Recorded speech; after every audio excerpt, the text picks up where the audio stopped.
हम सभी दोस्त गर्म मैदानी इलाकों के रहने वाले थे, इसलिए बर्फ़ के पहाड़ हमें बहुत आकर्षित करते थे।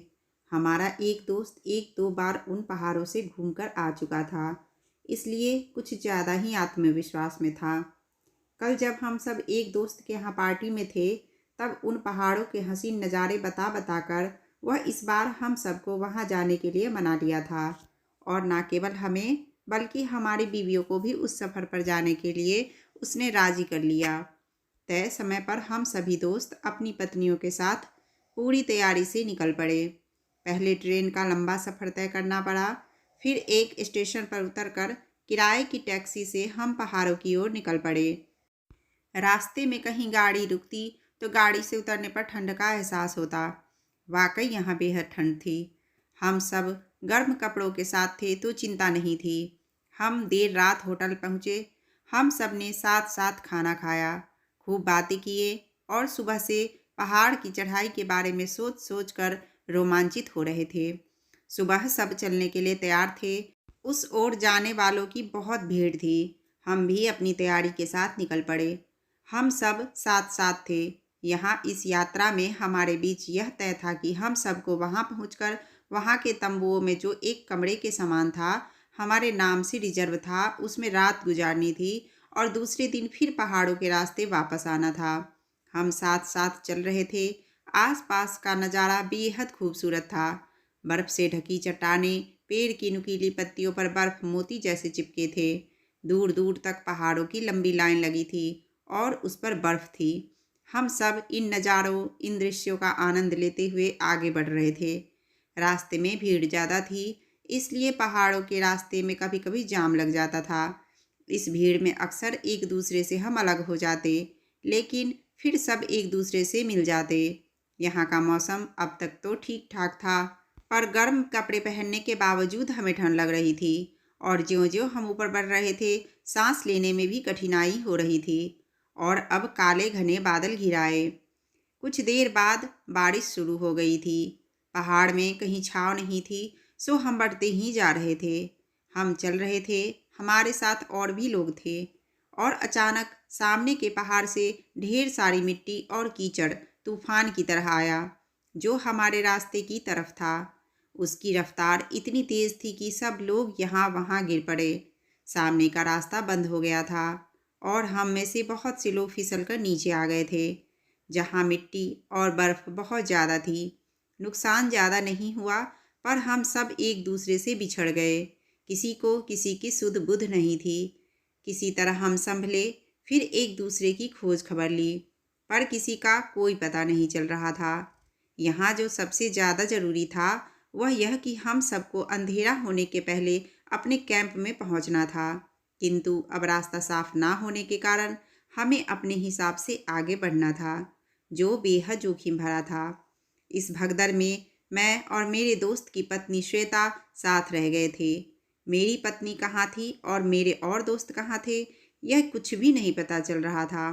और बदकिस्मती यह कि यहाँ किसी का मोबाइल भी काम नहीं कर रहा था। अब हमने निर्णय लिया कि हम आगे बढ़ेंगे और हम दो कम से कम ना बिछड़े। ये सोचकर मैं और श्वेता एक दूसरे का हाथ पकड़कर आगे बढ़ने लगे। अचानक आई यह आपदा ने हमारा सारा प्लान चौपट कर दिया था। अब हमें चिंता हो रही थी। हम लगभग असहाय थे, क्योंकि एक दूसरे से संपर्क नहीं हो पा रहा था। अब हमें किसी तरह यहाँ से बच निकलने की चिंता सता रही थी, क्योंकि हम यहाँ से नहीं निकले तो कोई सहायता नहीं मिलने वाली थी और हम यहाँ बर्फ़ में दफन हो जाते। बाकी साथियों के बारे में भी चिंता बनी हुई थी कि वह किस हाल में होंगे। आने वाला वक्त कैसा होगा कोई नहीं जानता। कुछ देर पहले हम इन खूबसूरत वादियों में साथ साथ हंसते खेलते खो गए थे और अब यही हमें डरावना लग रहा था। हमारी खुशी गायब हो गई थी। हमारे साथी इधर उधर बिखर गए। लोगों का सैलाब फिर से चल रहा था। सभी चिंता में थे, क्योंकि हल्की बारिश से ठंड के कारण हड्डियां कांप रही थी और सबको यहाँ से निकलना जरूरी था। मैं और श्वेता साथ साथ चल रहे थे, पर श्वेता की चाल बहुत धीमी थी, जिसके कारण हम बहुत पीछे थे। बर्फ होने के कारण आगे बढ़ना मुश्किल हो रहा था। आखिर जिसका डर था वही हुआ। मंजिल दूर थी और रात का अंधेरा घिराया। अब तो आगे बढ़ना और भी मुश्किल हो रहा था, पर हम एक दूसरे का हाथ थामे चलते रहे। मोबाइल तो बंद थे, पर उनकी लाइट काम कर रही थी। चलते चलते आखिर हमें दूर एक रोशनी दिखाई दी। हम उस तरफ बढ़ते रहे। एक आशा की किरण दिखाई दी कि हम किसी सुरक्षित स्थान में आ गए थे। हम जहाँ पहुँचे वहाँ कुछ टेंट वाले थे।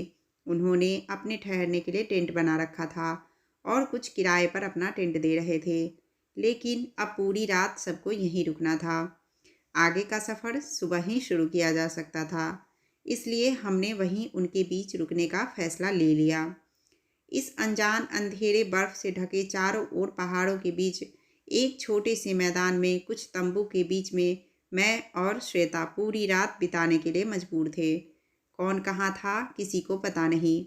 मेरी बीवी, मेरे दोस्त कहाँ थे कुछ भी पता नहीं था। और यहाँ भी यदि हमने जल्दी नहीं की तो कुछ गिने चुने तंबू थे, मिलना भी मुश्किल था। मैंने एक तंबू वाले से बात की। उसने बताया कि उसके तंबू में सिर्फ एक तख्त थी और एक रजाई जिसमें दोनों को सोना था। तंबू वाले ने हम दोनों को पति पत्नी मान लिया था, तो उसने हमसे यही कहा कि साहब, यहाँ तो ऐसे ही मिलता है जोड़ों के लिए। यदि हम वह तंबू नहीं लेते तो मुश्किल और बढ़ जाती। हल्की बारिश हो रही थी। हमने उसके मुँह मांगे दाम पर तंबू ले ली। रात के 8 बजे थे। हमें भूख भी लग गई थी। बहुत देर से चल रहे थे और थक भी गए थे। उस तख्त पर बैठने से ही हमें काफ़ी राहत मिली। इस तख्त पर मोटे मोटे गद्दे बिछाए गए थे। श्वेता के पैरों में सूजन आ गई थी, क्योंकि ऊंचे नीचे पथरीले रास्तों पर उसके पैर कई जगह मुड़ गए थे। खाने का कुछ सामान तंबू वाले ने दे दिया और कुछ हमारे बैग में मिल गया। हमने वहीं खा लिया। इस बीच हमने कुछ घोड़े वालों से मदद भी मांगी कि वह पैसे लेकर हमें आगे छोड़ दे, पर रात को जाना संभव ही नहीं था। उन्होंने साफ इनकार कर दिया। मजबूरन मुझे और श्वेता को साथ सोना था। दो जवां दिल जो किसी और के साथ जीने मरने के संकल्प से बंधे थे, नियति किस मोड़ पर लेकर आ गई थी कि एक बेहद छोटे से उस लकड़ी के तख्त पर एक छोटी रजाई के साथ चिपककर पूरी रात सोना था। हम बहुत देर तक उसमें बैठे रहे। बाहर सन्नाटा था, कहीं कोई नहीं था, पर बारिश के साथ बर्फबारी होने से रात और भी ज़्यादा ठंडी और भयावह हो गई थी। हम दोनों से बैठा नहीं गया। श्वेता एक किनारे पर लेट गई और उस रजाई को उसने अपने ऊपर डाल लिया। मैं संकोच में वहीं बैठा रहा, पर मेरी हालत भी बहुत ज़्यादा खराब हो रही थी। फिर मेरे इस संकोच को श्वेता ने ही तोड़ा। उसने कहा, मनोज, यदि हालात इतने खराब है जिसके लिए हम जिम्मेदार नहीं, तब अपनी ज़िंदगी को बचाने के लिए संकोच छोड़ना ही होगा, वरना हम में से कोई एक सुबह का सूरज नहीं देख पाएगा। अभी जो सबसे ज़्यादा ज़रूरी है वह यह है कि हम अपनी ज़िंदगी बचाएं। आप बेशक मेरे पास आकर सो सकते हैं। श्वेता के ऐसा कहने पर मेरे भीतर का डर और संकोच ज़्यादा रहा। मैं उसकी ओर देखता रह गया। उसकी सूझबूझ मेरे दिल और दिमाग पर असर कर गई, पर मेरी धड़कन बढ़ गई। मैं कांपता हुआ धीरे से उसके बगल में लेट गया। उसने रजाई के भीतर मुझे ले लिया। अब हम दोनों एक ही रजाई में लिपटे साथ साथ थे। ऐसा करने पर हमें बहुत राहत मिली। थका हुआ, ठंड से ठिठुरता हुआ शरीर अब बहुत राहत महसूस कर रहा था। हम अपनी अपनी मर्यादा की रक्षा करने की पूरी कोशिश कर रहे थे, पर एक ही करवट में आखिर किस तरह रहा जा सकता था। हमारे भीतर भी कुछ कुछ होने लगा था। थकान के बावजूद नींद हमसे बहुत दूर थी। हम बेहद करीब आ गए। उसके हाथ मेरे कंधे पर थे और मेरे हाथ उसकी कमर पर। श्वेता और मैं रजाई के साथ साथ अपनी शरीर की गर्मी से, ठंड से अपना बचाव कर रहे थे। यह इम्तिहान का दौर था, जब हम अपनी ज़िंदगी बचाने के साथ साथ अपने दिल को भी संभाल रहे थे। रजाई हमारी ठंड दूर करने में नाकाम रही। श्वेता रजाई में भी कांप रही थी और मैं भी। तब हम दोनों ने एक दूसरे को अपनी बाहों में कस के जकड़ लिया। हमने एक फैसला यह किया कि हम एक दूसरे को प्यार जरूर करेंगे।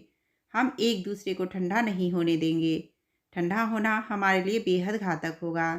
हम और श्वेता पूरी रात साथ सोए रहे और एक दूसरे से बात करते रहे, मन को बहलाते रहे। श्वेता और मैं आज मिल गए थे। हम बेहद गर्म हो गए थे और इस गर्मी के साथ हमने उस जानलेवा रात से आखिरकार मुकाबला कर ही लिया और अब हमें नींद आने लगी। सुबह देर तक हम गहरी नींद में रहे। एक दूसरे से लिपटे हम प्यार के नए मीठे एहसास के साथ खुद को बहुत हल्का महसूस कर रहे थे। सुबह गर्म गर्म चाय की प्याली से टेंट वाले ने हमारा स्वागत किया। आगे की चढ़ाई के लिए हमने खुद को तैयार किया। इस बार घोड़े वाले ने हमारा साथ दिया। वह हमें नियत स्थान तक ले गए। वहां पहुंचने पर पता चला कि मेरी पत्नी और बाकी दोस्त किसी तरह यहां पहुंच गए थे और उन्हें एक कमरा मिल गया था। वो लोग अपनी अपनी पत्नियों के साथ थे। उन्हें कुछ ज़्यादा परेशानी नहीं हुई क्योंकि वे शुरू से आगे चल रहे थे और बिछड़ने के बाद भी वे अपने कैंप तक पहुंच गए थे। उन्होंने हमारी बहुत खोज खबर ली, पुलिस को सूचना दी, देर रात तक हमारा इंतजार करते रहे। पर यह इलाका ऐसा था कि रात होते ही सारी गतिविधियां बंद हो जाती थी। आखिरकार हम सब मिल गए थे। पहाड़ के बदलते भयानक मिजाज के दर्शन हम सबको हो गए थे, पर हम सब सही सलामत थे, यही बात अच्छी थी। हमने एक दूसरे को गले लगा लिया। मेरे और श्वेता के बीच जो कुछ हुआ वह हमारे दिल की गहराइयों में राज बनकर दफन हो गया। हमने उसका जिक्र किसी से नहीं किया। हमने अपने दोस्तों को इतना बताया कि रात हम किसी और पति पत्नी के साथ एक टेंट में रहे। हम सब वहाँ के खूबसूरत नज़ारे का मज़ा लेकर वापस अपने होटल आ गए। फिर एक दिन वहाँ रहकर अपने अपने घर की ओर रवाना हुए। इस यादगार सफ़र में जो खास हुआ वह मेरे और श्वेता के बीच था, जो बहुत दिनों तक मेरे दिलो दिमाग पर छाया रहा। शायद श्वेता के भी दिल में ऐसा कुछ हुआ हो, पर मुझे लगता है कि बच्चे और पति की देखभाल में व्यस्त श्वेता इसे ज़्यादा दिन तक याद नहीं रख पाई होगी। पर उसने जिस साहस से मेरा साथ दिया और मेरा संकोच दूर किया वह मेरे लिए यादगार था। उसने उस विपरीत परिस्थिति को संभाल लिया था और उस घटना के बाद वह अपने परिवार में इस तरह बस गई कि मानो कुछ हुआ ही नहीं। हम सभी दोस्त जब भी मिलते हैं उस रोमांचक सफ़र का जिक्र जरूर करते हैं, पर श्वेता के चेहरे का भाव एकदम सामान्य रहता है। वह हम सबके साथ उसी तरह हर बात का मजा लेती है। उसके दिल की गहराइयों में वह बात कहीं गुम हो गई। कहानी अगर अच्छी लगी तो लाइक करें और चैनल पर नए आए हो तो प्लीज़ चैनल को सब्सक्राइब कर दें। वीडियो देखने के लिए आपका बहुत बहुत धन्यवाद।